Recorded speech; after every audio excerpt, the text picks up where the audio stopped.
कुंभ के बाद उत्तराखंड में कोविड की क्या स्थिति है? आंकड़े तो बता रहे हैं कि मौत की संख्या बढ़ी है और यही जानने, खोजने और पता करने हम उत्तराखंड के हरिद्वार शहर में आए हैं।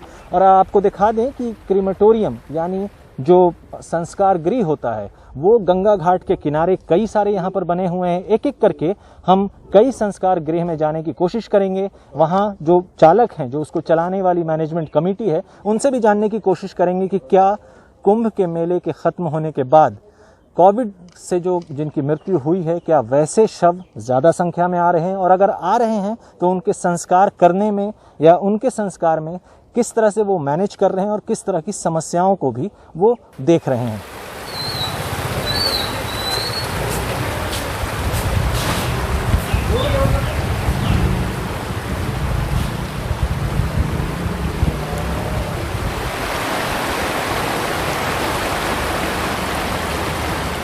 हम गंगा नदी के किनारे बने पहले बड़े शवदाह गृह पहुंचे।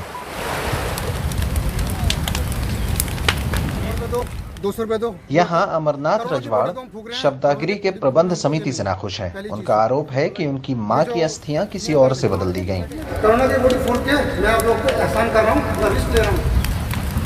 63 नंबर में हम चेक करने गए, यहाँ पे लॉकर में मेरी मम्मी की ऊँट थी, दूसरी जगह से निकाली, उसकी जगह मेरे को दूसरे की डेड बॉडी वो दी जा रही है, बड़ी हांडी। मैंने अगर मेरे को पता था कि ये हांडी दूसरी है तब मैंने उसे वो किया। इस शवदाह गृह में कोविड और गैर कोविड मौतों के संस्कार के लिए अलग अलग जगहें नियत कर दी गई हैं। चूंकि राज्य में लॉकडाउन है और राज्य भर के लोग अपने स्वजनों का अंतिम संस्कार यहाँ चाहते हैं, इसलिए वो दूर दूर से आ रहे हैं। सुरेश कश्यप रुड़की से आए हैं। वो बताते हैं कि कैसे उन्हें एम्बुलेंस ड्राइवरों ने लूट लिया। और इन लोगों ने इतनी लूट मचा रखी है, हर जगह पैसा ले रहे हैं, लकड़ी का पैसा इन्हें अलग ले रहे हैं, उसका भी अलग ले रहे हैं। यहाँ तक कि ये जो एम्बुलेंस वाले ये भी नाजायज पैसा ले रहे हैं और पब्लिक का बेवकूफ़ बना रखा है। बीते 20 दिन में इस शवदाह गृह में बड़ी संख्या में कोविड की वजह से मारे गए लोगों के शव आए हैं। पंडित के मुताबिक कई लोगों को लौटने को कहा गया।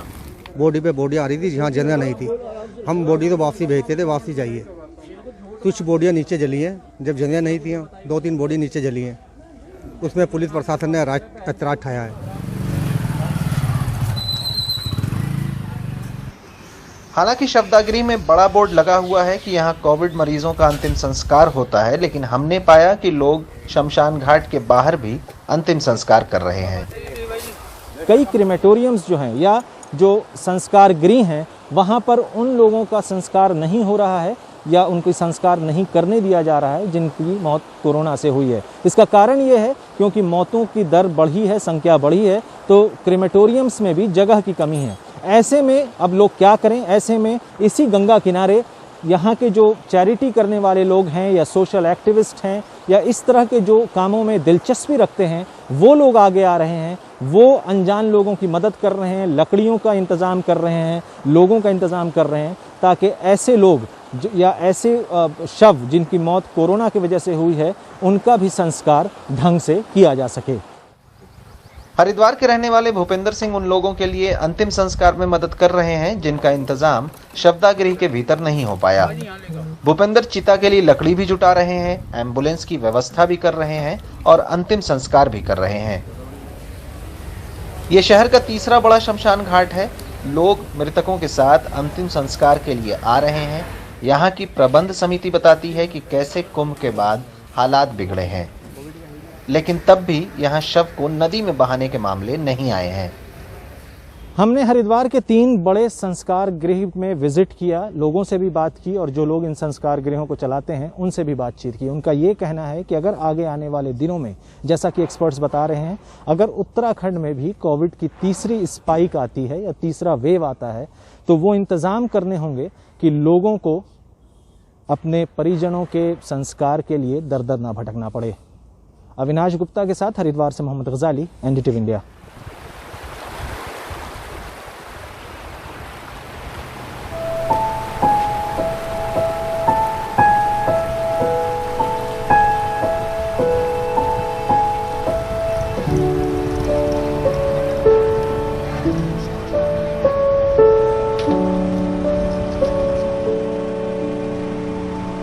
ये पश्चिमी उत्तर प्रदेश के गढ़मुक्तेश्वर का गढ़गंगा घाट है।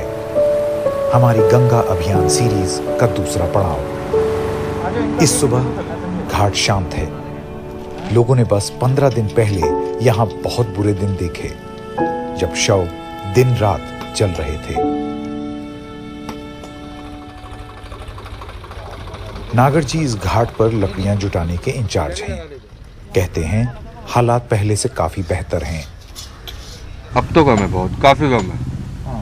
अब तो 50, 60, 70 भी नहीं हो पाती होगी। लकड़ी की भी दिक्कत आई थी, लोगों को आई थी लकड़ी की दिक्कत, लेकिन पूरी करी, ऐसे भी करनी थी हमने। रामकिशन केवट 30 साल से इन घाटों पर नाव चला रहे हैं। वो भी कहते हैं कि जिंदगी में कभी ऐसा बुरा हाल नहीं देखा। अब बेशक हालात सुधर रहे हैं। बहुत बुरी हालत है साहब। 5 पूरी रात पूरा दिन यहाँ इतनी बोडियाँ आई थी, बहुत ज़्यादा। जगह भी नहीं थी साहब, यहाँ लकड़ी भी नहीं मिली एक बार को। जब इन लोगों ने बाहर से लकड़ी मंगवाई, जब लकड़ी यहाँ दी है तो अब शांति है। अब इतनी बोडी नहीं आ रही है जो जब 15-20 बोडी यहाँ पूरे दिन में जलती है। रात में बिल्कुल शांति है। बस 15 दिन पहले शवदाह में 24 घंटे शव जल रहे थे। स्थानीय लोग बताते हैं कि चिताएं आधे किलोमीटर तक फैली हुई थीं। अब संख्या कम हो गई है, लेकिन लोगों ने जो कुछ देखा है उसके हिसाब से ये राहत की बात नहीं। जिन वजहों से लोगों को पूर्वी उत्तर प्रदेश में मृतकों को दफनाना पड़ा, उसमें से एक अहम वजह लकड़ी की कमी भी थी। हमने पाया कि कुछ लोग घाटों पर अपनी लकड़ी लेकर आ रहे हैं। हमें हैरानी हुई। अपने गांव से लेकर चलते हैं। अच्छा, ये प्रथा है। अगर मजबूरी अगर ना हो गांव में तो अपने यहाँ से खरीद लेते हैं। हाँ, लेकिन ये कि एक रिवाज है कि हाँ, ज़्यादातर गांव से लाते हैं। गांव वालों ने फौरन कमी की बात से इनकार किया, कहा कि ये भी रीति है। और एक जो चुनौती लोग महसूस कर रहे थे शुरुआती दौर में, वो ये था कि क्योंकि इतनी ज़्यादा शव आने लगे, तो इतनी लकड़ी होने के बावजूद लकड़ियों के दाम जो हैं वो मनमाने वसूले जाने लगे। लेकिन अब प्रशासन जो है वो हरकत में आया है। जब ये शिकायत आई तो आप देख सकते हैं कि एक नया बोर्ड लगाया गया है यहाँ पर, जिसमें रेट तय कर दिए हैं। नगर पालिका ने ये सारे रेट सेट कर दिए हैं ताकि किसी को इसमें कोई आपत्ति ना हो। जो है सब वो लिख दिया गया है। तो एक जो चुनौती लोग झेल रहे थे कि किस तरीके से दाम बढ़ा दिए गए हैं, वो अब चुनौती खत्म होती बताई जा रही है। यहाँ पर गढ़मुक्तेश्वर में लकड़ी की कमी की समस्या नहीं है। रातों रात लकड़ियों का विशाल ढेर यहाँ खड़ा कर दिया गया ताकि ये कभी चिंता का मसला न बने। लेकिन घाट पर इसे बेचते लोग कहते हैं कि उनकी समस्या दूसरी है। तरुण चिंतित हैं कि स्थानीय अधिकारियों और वन विभाग के बीच का टकराव हालात बिगाड़ न दे। वन विभाग से हमारे से बदतमीजी करवाते हैं, लकड़ी उठाकर ले जाने के लिए बोलते हैं, क्या तुम्हारी लकड़ी उठाकर ले जाएंगे। वन विभाग वाले रोज हमें इस तरीके की परेशानी आ रही है। हालांकि गढ़मुक्तेश्वर में कभी शव तैरते नहीं देखे गए, वैसे तो कभी नहीं जैसे पूर्वी उत्तर प्रदेश की ओर देखे गए हैं। नाविक रामकिशन केवट कहते हैं कि जैसे ही पता चला कि कुछ एम्बुलेंस ड्राइवरों ने लावारिस शव फेंकने शुरू किए, प्रशासन सक्रिय हो गया। यहाँ बॉडी डाल के चले गए थे ड्राइवर कुछ, ये एम्बुलेंस वाले ही। तो पुलिस वालों ने आके वो फिर बॉडी जलवा दी थी। मतलब एम्बुलेंस वालों ने लाकर वहाँ यहाँ लाकर छोड़ गए रात के टाइम पे। कोरोना की वजह से जो विपदा आन पड़ी लोगों पर, उस वजह से शमशान घाट भरे हुए थे और ये आस्था का केंद्र थोड़ा सा सूना पड़ गया था। लेकिन अब धीरे धीरे यहाँ पर लोग बता रहे हैं कि स्थिति बदल रही है।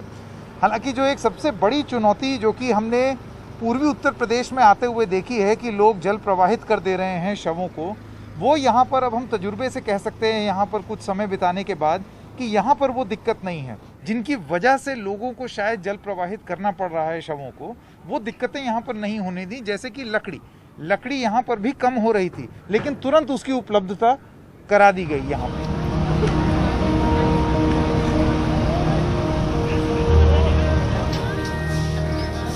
ग्रामीण इलाकों में ज्यादातर मौतें कमजोर चिकित्सा ढांचे का नतीजा रही हैं। मसलन गढ़मुक्तेश्वर के इस गांव दौताई में गांव वालों के मुताबिक 22 दिन में 35 लोगों की मौत हो गई, जबकि पंचायत चुनावों की वजह से यहाँ का प्राथमिक स्वास्थ्य केंद्र भी बंद पड़ा था। अब ये खुल गया है, लेकिन किसी को नहीं मालूम कि इस सन्नाटे में डूबी जगह का क्या मतलब निकालें। मामलों की कमी, लोगों की हिचक या बुनियादी मेडिकल मदद की कमी। कोरोना से पहले की बात करें तो ये बहुत ज़्यादा बिजी रहने वाली पीएचसी है और यहाँ करीब 150 से पौने 200 पेशेंट डेली का है। लेकिन कोरोना टाइम में यहाँ पर पेशेंट कम हो गए थे और अब फिर से इसको सिर्फ कहें कि फीवर वाले पेशेंट के लिए खोला गया। जिन लोगों में टीके को लेकर हिचक मिटी है, वो अब चाहते हैं कि उन्हें टीका लग जाए। उन्होंने एक टीकाकरण कार्ड भी ले लिया है। इन दो महिलाओं को ये जानकर अब बहुत मायूसी हो रही है कि उनकी 2 डोज के बीच 3 महीने का अंतर हो गया है।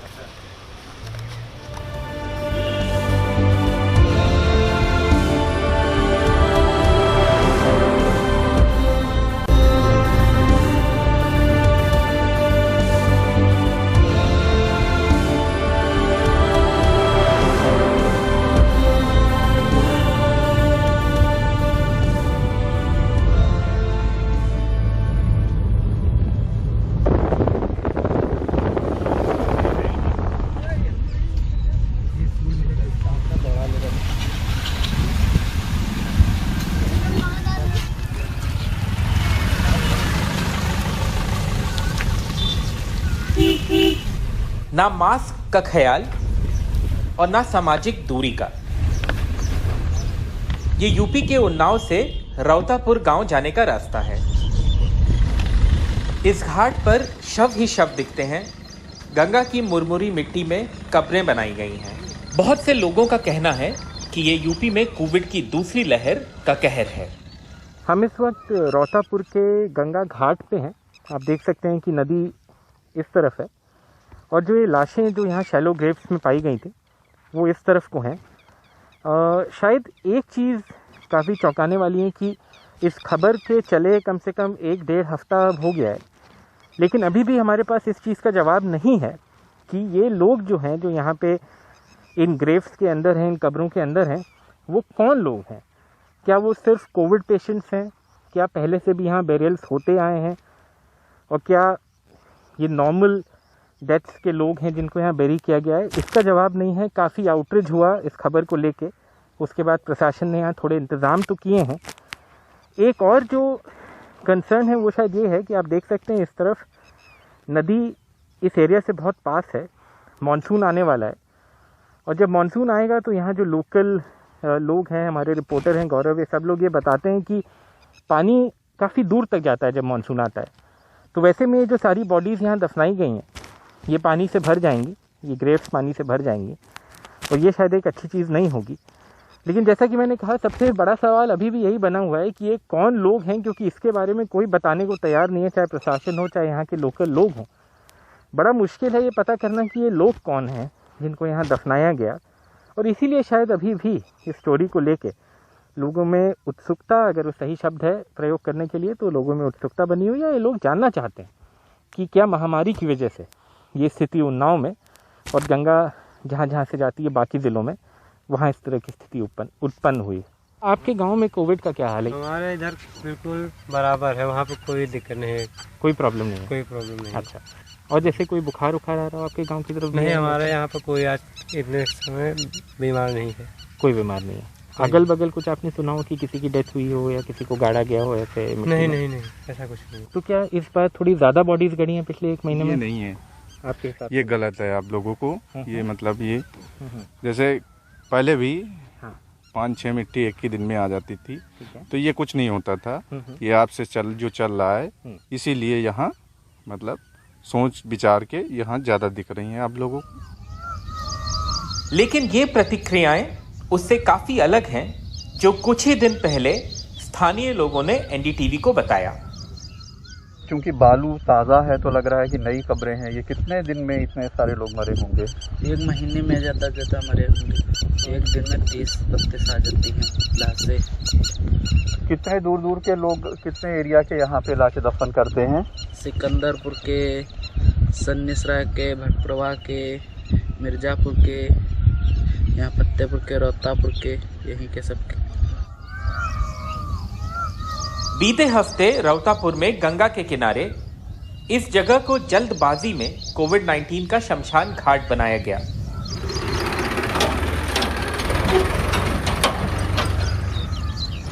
लेकिन अब दाह संस्कार के लिए यहाँ पहले से मौजूद ये जगह तय की गई है। यहाँ एक नया सरकारी बैनर भी लग गया है जिसमें कोविड पीड़ित परिवारों और गरीब परिवारों को 5,000 रुपए की मदद का वादा किया गया है। लेकिन यूपी में कोविड से निपटने के नाम पर जो अफरा तफरी है उसकी एक झलक इस शवदाह में भी मिलती है। हम इस वक्त रौतापुर गांव के अधिकृत जहां पे क्रिमेशंस होती हैं उस जगह पे हैं। बाहर हमने एक पोस्टर देखा जो कोविड से मरे मृतक लोगों के रिश्तेदारों की सहायता हेतु वहां राशि देने की बात कही गई थी। यहाँ पे फिलहाल 2 बॉडीज़ हैं। जब हम यहाँ आए हैं दोनों 60 से ऊपर के लोग हैं, एक महिला और एक पुरुष। ये शव 60 साल की भदनी देवी का है। उनके रिश्तेदार बताते हैं कि मौत से पहले उन्हें कोविड जैसे लक्षण थे, लेकिन रिपोर्ट नेगेटिव आई। साधारण बुखार आया था और बुखार में फिर इनको इलाज हुआ। वहाँ ठीक होकर आ गई घर। कहाँ इलाज हुआ था इनका? सूर्यांश कानपुर में जी। तो बुखार के साथ कोई चेस्ट कंजेशन भी था? नहीं, ऐसा कुछ नहीं निकला। ऐसा नहीं था। हाँ, वो कोविड भी चेक हुआ था। अच्छा, कोविड चेक हुआ था जी। और कोविड में नेगेटिव आई जी। अच्छा। और उसके बाद फिर कैसे, मतलब डेथ कैसे हुई? फिर सर यहाँ नॉर्मल थी। नॉर्मल कल बात 4 बजे आसपास ही। कल 4 बजे जी। अच्छा। तो जब हॉस्पिटल गए थे तो वहाँ उन्होंने कुछ बताया आपको कि क्या प्रॉब्लम? ये बता रहे थे कि यहाँ इनके सीने में मतलब जकड़न वो काफी सारा टाइम में है। अच्छा, जैसे जो नॉन कोविड वाले, जैसे मान लीजिए मैं किसी को लेके आया तो लकड़ी कितने की पड़ जाएगी? मतलब इस शवदाह में लोग इसलिए भी परेशान हैं क्योंकि उन्हें अभी ठीक से ये नहीं मालूम कि 5,000 रुपए की मदद कैसे मिलेगी। जैसे बाहर आपने बैनर लगाया कि भाई कोविड वाले जो आएंगे उनको फ्री में दिया जाएगा या उनको राशि दी जाएगी। आप लोग को इसकी कोई जानकारी है कि कैसे करना है, क्या करना है? साहब, अगर हमको प्रूफ दिया जाएगा सेक्रेटरी या लेखपाल द्वारा से लिखित दी जाएगी तो हम लकड़ी दे देंगे। तो पिछले 1-2 दिन में कोई आया है ऐसी चिट्ठियाँ लेके? नहीं, कोई नहीं आया। कोई भी नहीं आया अभी तक? तो जैसे लोग आए हैं, किसी ने आपसे मांगी है लकड़ी आके यहाँ पे अभी तक फ्री में? जैसे बोला कि भाई हमको दो। हाँ, मांगी है। वो लोग हमको लिखा पढ़ी नहीं दिया, हमने लकड़ी नहीं दिया। बहुत लोग ये कह रहे हैं कि कोविड की वजह से बहुत लोग अपनी लाशों को गाड़ के चले गए क्योंकि लकड़ी थोड़ी महंगी हुई या लकड़ी नहीं ला पाए। ऐसा भी कोई कारण रहा है पिछले 1-2 महीनों में? नहीं, ऐसा कोई कारण नहीं है। ना ही कोई यहाँ कोविड की लाशें आई हैं। तो फिर आपको क्यों लगता है कि इतना हल्ला हो गया और प्रशासन की तरफ से इतना वो हुआ, पत्र समाचारों में छपा, अखबारों में छपा, इतना हल्ला क्यों हुआ? फिर अभी हल्ला करने के लिए कोई भी बना के न्यूज डाल सकता है तो हल्ला तो होना ही होना है। ग्राफ ऐसा है, किसी दिन 4 है, किसी दिन 3 है।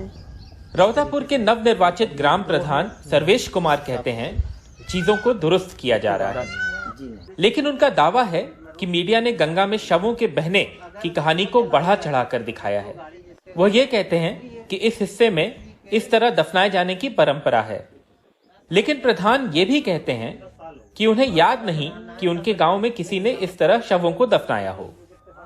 क्या मतलब पिछले कुछ दिनों में जैसे कुछ लोग ये भी कह रहे हैं कि अप्रैल के माह में जैसे जितनी गढ़ती हैं 1 महीने में, चाहे 2 गढ़ती हो चाहे 3 गढ़ती हो, अप्रैल में ज्यादा गढ़ी हैं उसके हिसाब से, ऐसा कुछ है?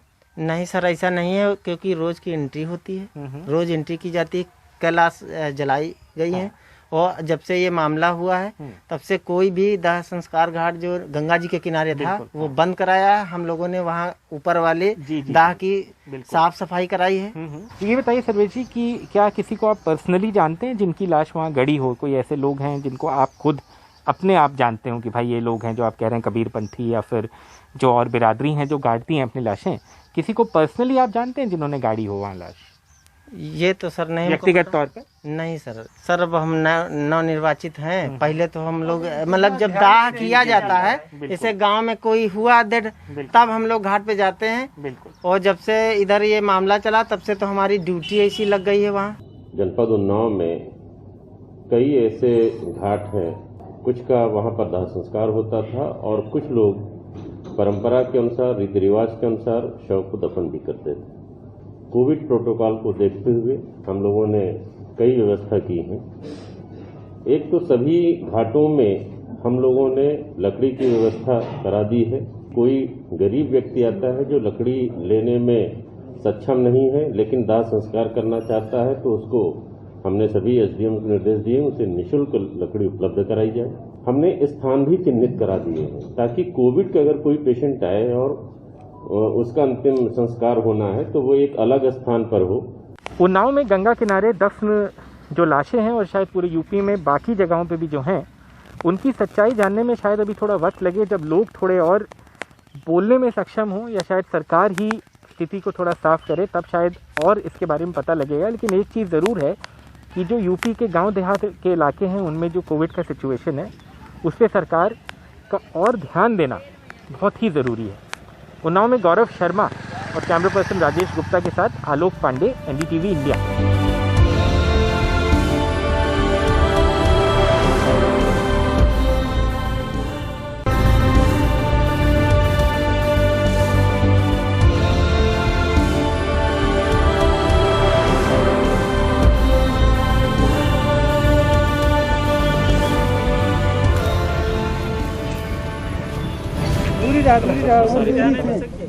कफन भैया लाश रखना जो है ऊपर बल्कि रख देना, उसके बाद जो है भूनने के बाद उस पर डाल देना कफन में। सैकड़ों की संख्या में बालू में दिखती यह कब्र प्रयागराज के श्रृंगवेरपुर के गंगा के इलाके की है।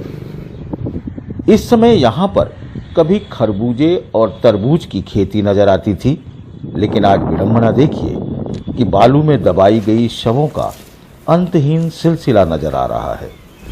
इस तरह का मंजर घाट के किनारे रहने वाले पंडित पुरोहितों ने कभी नहीं देखी थी। वो बताते हैं कि पहले यहाँ दाह संस्कार किया जाता था, अब लोग आ रहे हैं तो इस तरह मिट्टी में दबाकर चले जा रहे हैं। पहले यहाँ पे दाह संस्कार किया जाता, जलाया जाता था। अब कुछ यहाँ पे कुछ लकड़ियों की कमी के कारण लोग जो भी मिट्टियाँ आती थी तो ऐसे ही मतलब गाड़ दे रहे हैं मिट्टी को, और गाड़ के इसे चले जा रहे हैं, और इतनी तेज बाढ़ नहीं है कि ये मतलब सब बह जाएगा। इसी घाट पर बालू में यह ताजा गड्ढा खोदा गया है। ये लोग घाट पर अंतिम संस्कार के लिए लाए गए शव को दफन कर रहे हैं। हालांकि ये लोग यहाँ अपने शव को दफन करने के लिए नहीं लाए थे और न ही इनके यहाँ अंतिम संस्कार करने के लिए दफन का कोई रीति रिवाज है।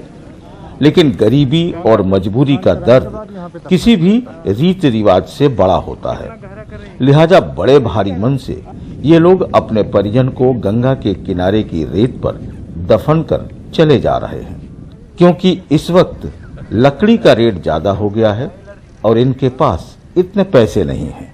यहाँ पे समस्या ये है कि लकड़ियाँ इतनी महंगी कर दी हैं कि सब जलाने के लिए लोग मिट्टी खोद के गड्ढे में गाड़ते हैं। 4000 का बोर्ड लगा दिए हैं सर, अभी तो हम लोग इसीलिए गड्ढे खोद करके सब दफना रहे हैं। मीडिया में जब यह खबर आम होने लगी तब प्रशासन हरकत में आया। हिंदू धर्म में कुछ ऐसे भी लाशें आती हैं, साधु महात्माएं, कुछ नाबालिग बच्चों के, कुछ जो है सर्पदंश के हैं, जिनको कि यहाँ पर दफनाया गया। लेकिन एक जगह का नहीं, ये कई जिलों की लाश है यहाँ पे, जिसे अभी 1 माह से पहले से यहाँ पर रोक लगा दिया गया पूरी तरह से। अब कोई भी लाश यहाँ पर गाड़ा नहीं जाता। यहाँ के पंडा और यहाँ के जितने भी लोग हैं उनका समर्थन प्राप्त हो गया। इसके लिए एक समिति बन गई है।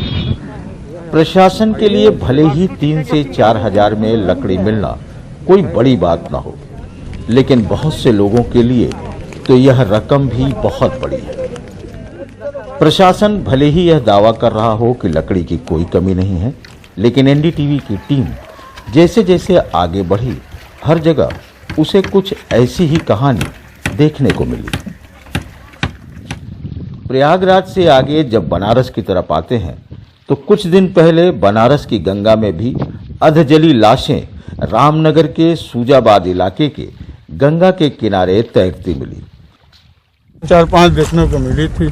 अच्छा, जैसे सामने घाट से इधर राजघाट सूजाबाद जो है, हाँ, उसके बीच में 4-5 लाश देखने को मिली थी, जो उसमें की कुछ 1-2 लाश केले के पत्तों में थी और कुछ जली रहती है वो थी। अच्छा, बनारस की गंगा में राहत की बात यह रही कि उसके बाद कोई शव बहते हुए नजर नहीं आए। लेकिन बनारस में कोविड से कितनी मौतें हुई होंगी, वह पहली बार इस शहर के सामने घाट इलाके में अस्थायी बना यह शमशान बताता है। बनारस में मणिकर्णिका और हरिश्चंद्र 2 घाट हैं, जहां आसपास के इलाके की आम दिनों में हर रोज दर्जनों डेड बॉडी आती थी, जिसका यहां पूरे सम्मान के साथ दाह संस्कार होता रहा। लेकिन कोरोना के काल में इन शवों के आने का सिलसिला इतना बढ़ा कि ये दोनों शमशान घाट उसका बोझ नहीं उठा पा रहे थे। लिहाजा लोगों को अंतिम संस्कार करने के लिए कई घंटों का इंतजार करना पड़ रहा था। उस समय तो मंजूर कुछ और था कि वहाँ तो नंबर लग गया था, आप लोग का किसी का 3-3 4 घंटे बाद नंबर आता था। अब तो कुछ बंद अस्थायी घाट बन गए हैं जहाँ जलाया जाता है। एनडीटीवी की टीम बनारस में इस नए बने शमशान का जायजा लिया, जहां जाने पर पता चला कि कुछ दिन पहले यहां शव ज्यादा आ रहे थे। हालांकि अभी भी यहां हर रोज 10 से 12 शव आ जाते हैं, जिनकी देखरेख के लिए यहां पर प्रशासन ने और सामाजिक संस्था ने पूरी व्यवस्था की है। तो यहाँ पर अभी कितने शव आ रहे हैं? सर अभी तो सर अब तक आए 5 ठो आया है। 5 ठो आया है। तो मतलब यहाँ पर आ करके तो आप लोग पूरा अंत्येष्टि यहाँ कराते हैं सबका? सर लकड़ी उकड़ी की व्यवस्था सब इंतजाम सरकार की तरफ से है? जी उसके बारे में तो पता नहीं हमको, जो ड्यूटी लगाया गया सर अकाउंट करने के लिए। अच्छा, अकाउंट करने के लिए। बनारस से जब हम आगे बढ़ते हैं तो गाजीपुर के गहमर इलाके में कोरोना का कहर गंगा के किनारे किनारे नजर आने लगता है। हर तरफ दिखने वाले इन शवों में कुछ बिना जले तो कुछ अर्ध जले शव गंगा में दर्जनों की संख्या में उस भयानक सच को बयां करते नजर आते हैं, जिससे सरकारें मुंह मोड़ना चाहती हैं। इसकी जानकारी प्रशासन को पहले दे दी गई थी कि यहाँ पर लकड़ी के अभाव में और जो है लकड़ी के अभाव में यहाँ पर जो है जल प्रवाह किया जा रहा है, जिसमें गहमर, करहिया, खुदरा, बिहार के सीमावर्ती इलाके, पचौरी, सायर, ये लगभग 12-13 गांव के जल प्रवाह यहाँ पर हुए हैं। प्रशासनिक अमला कान में तेल डाल के बैठा, अभी तो जीना मुहाल हुआ, अभी तो दुर्गंध आ रही है। आने वाले भविष्य में यदि इसको नहीं रोका गया तो यहाँ पर महामारी फैल जाएगी। गंगा में नजर आ रहे यह शव गाजीपुर और बिहार के सीमावर्ती गांव के आसपास के बताए जा रहे हैं। गाजीपुर के इस इलाके में भी जब यह खबर आम हुई तो पुलिस माइक लेकर गंगा में डेड बॉडी न फेंकने की चेतावनी देने उतर आई।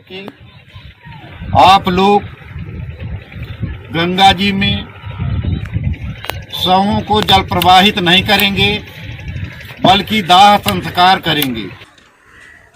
इन डेड बॉडी को देखकर खुद अपने हालात से जूझ रही गंगा का पानी दूषित हो गया नजर आता है।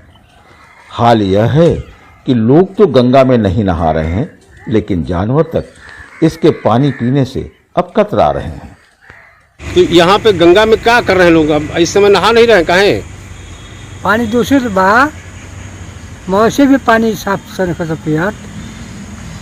कब से? पूरा पानी नहीं खा पियत मौसे। कब से? 8 दिन ले आके है कल पर पानी पीता था। डेड बॉडी मिलने का यह सिलसिला गाजीपुर के गहमर से होते हुए बलिया में देखने को नजर आया। वहां भी कई डेड बॉडी मिली। प्रशासन भी चौकन्ना हुआ, लेकिन कैसा चौकन्ना यह इस वीडियो में देखिए, जहां प्रशासन एक शव को जलाने के लिए लकड़ी की मुकम्मल व्यवस्था न होने पर टायर लगाकर जला रहा है। यह खबर भी जब पता चली तो बलिया जिला के आला पुलिस अधिकारी ने इस पर जांच बैठाई और 5 लोगों को सस्पेंड भी किया। कल सोशल मीडिया पर एक वीडियो सामने आया जिसमें कि कुछ पुलिसकर्मी एक लावारिस शव का दाह संस्कार कर रहे थे। इस दौरान उन्होंने संवेदनहीनता बरती, जिसके लिए 5 दोषी आरक्षियों को हमने निलंबित किया है और इस प्रकरण की पूरी जांच एडिशनल एसपी बलिया को दी गई है। प्रयागराज से लेकर बलिया तक गंगा के किनारे यह बता रहे हैं कि सरकार किस तरह कोरोना की विभीषिका से मुंह चुरा रही है और उसके आंकड़ों के हेर फेर में जुटी है। गंगा में बहते शवों की हकीकत से रूबरू होने के बाद ये पता चलता है कि सरकार कोरोना से हुई मौत के आंकड़ों को छुपाना चाहती है, लेकिन गंगा में बहते शव इन आंकड़ों की सच्चाई को किनारे लगा रही है। ऐसे में बेहतर ये होता कि सरकार इन शवों को रोकने में जितनी कवायद कर रही है उतनी कवायद अगर गांव में लोगों की स्वास्थ्य व्यवस्था और दवा पहुंचाने में करती तो इतनी ज़्यादा मौतें नहीं होती और लोगों को वक्त रहते इलाज मिल जाता।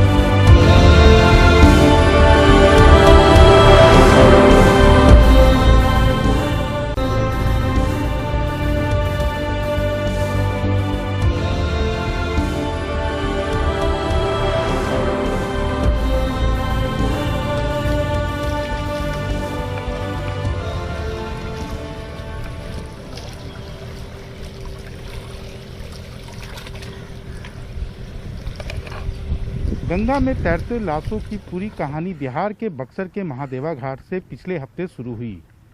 दरअसल जब ये लाशें करीब 72 की संख्या में एक बारगी मीडिया के सामने तैरता हुआ नजर आया तो प्रशासन भी तुरंत हरकत में आई और उसने तुरंत ये कहकर अपना पल्ला झाड़ने की कोशिश की कि अधिकांश लाशें जो हैं उत्तर प्रदेश में लोगों ने गंगा नदी में फेंक दिया था, जो बहकर यहाँ पर आ गई है।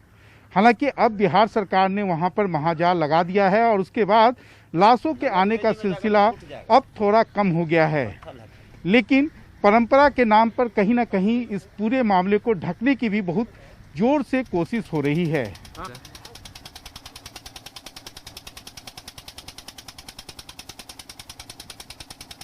अगर आप पटना और उसके आसपास गंगा नदी के किनारे घाटों का जायजा लेंगे तो कई नए दाह संस्कार के घाट मिलेंगे। ये उन दिनों कोविड महामारी के बाद शवों की बढ़ती संख्या के मद्देनजर किया गया है। नाव चलाने वाले कहते हैं कि इधर तो लावारिस लाशों का इक्का दुक्का ही देखना होता है। अब इधर लाश फेंका रहा है, जोड़ रहा है, सूर रहे हैं सर कि ज्यादा हो रहा है, कम हो रहा है। ने हम लोग ने 2 हफ्ता क्या आता है तक को देखते हैं, ने कहाँ आते हैं हम लोग उधर। लेकिन जब आप बक्सर के पास जाएंगे तो वहां महादेव घाट के आगे बक्सर प्रशासन द्वारा महाजाल लगाने के बाद अब पानी में आपको तैरते लाश ना के बराबर दिखेंगे। प्रोसेस है कि ये जो शव आता है ना उसका हम लोग रजिस्ट्रेशन करते हैं, मतलब कि उनका प्रूफ हो जाता है कि हाँ यहाँ शव आया है। मई में तो मई में कुछ चला था, मतलब 2-4-10 दिन एवरेज चला था, उसका 160-80 के आसपास में गया था। अभी तो पहले से बहुत कम हो गया है। पहले तो 200 करीब 230 240 तक 170-80 तक लाश यहाँ पर जा रहा था, लेकिन पहले से बहुत 2-4-5-10 दिन में बहुत कम हुआ है। करीब 50-60 लगभग जा रहा है। हालांकि कई लोगों का कहना है कि इस इलाके में शव को प्रवाहित करने की भी प्रथा है, लेकिन इसका कोई स्थानीय स्तर पर प्रमाण नहीं मिलता।